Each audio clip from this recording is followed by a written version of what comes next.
Nous sommes au mois de mai. Qui dit mai dit juin. Qui dit juin dit 18 juin. Et qui dit 18 juin ne dit pas le fameux appel du général de Gaulle, mais plutôt... L'épreuve de philosophie.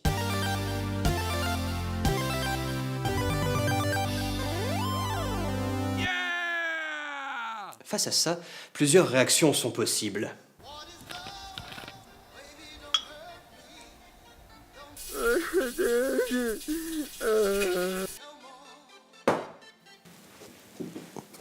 Sinon, réviser la méthode de la dissertation et ça tombe à point nommé parce que c'est justement le titre de la vidéo.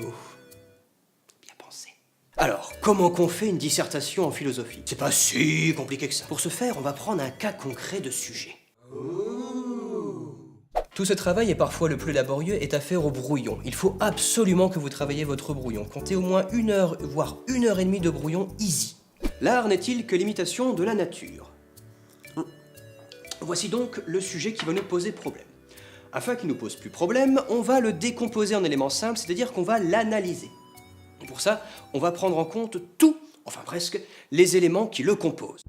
Tout d'abord, on va identifier là ou les notions que vous êtes censé avoir vues en cours. Bon, ici, la notion c'est l'art, hein.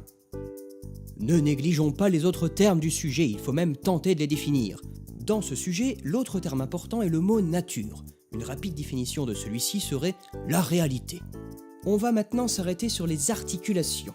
C'est tous les petits mots vicieux et perfides qui peuvent vous faire passer à côté de votre réflexion, si vous ne les identifiez pas. Dans ce sujet, on ne se demande pas si l'art imite la nature, on se demande s'il ne fait que ça. Cela sous-entend bien évidemment qu'il le fait. Maintenant qu'on a analysé le sujet, qu'on a compris le sens, vous avez fait votre brainstorming au brouillon, des petits dessins, pourquoi pas, on va construire le squelette de la dissertation, c'est-à-dire qu'on va problématiser. Et problématiser, c'est l'étape cruciale, parce que si votre problématique est nulle, votre dissertation sera nulle. Problématiser, c'est réussir à mettre en relief la tension qui réside entre deux réponses à un sujet donné. Une réponse spontanée, qui est insuffisante, et une autre réponse qui sera plus pertinente. Pour problématiser, vous pouvez répondre spontanément à la question qu'on vous pose. Reprenons notre exemple. L'art n'est-il que l'imitation de la nature? Oui, bah, regardez, les natures mortes, le cinéma, la photographie, tout ça, ça ressemble quand même vachement à la nature, non? Oui, mais pensez à l'art contemporain, au cubisme, à la musique contemporaine. Tout ça est de l'art, et pourtant, ça ne ressemble pas à la nature. Là, on voit clairement la tension qu'il y a dans le sujet, on peut un petit peu la palper par-ci par-là, avec son consentement, bien sûr. Ce qui peut vous aider aussi, c'est placer des mots comme vraiment ou bien dans le sujet. Si on prend notre sujet, l'art n'est-il que l'imitation de la nature? On fera un truc du style, l'art n'est-il vraiment que l'imitation de la nature ou un moyen d'accéder à la réalité de celle-ci? Eh ben, vous avez 4 heures.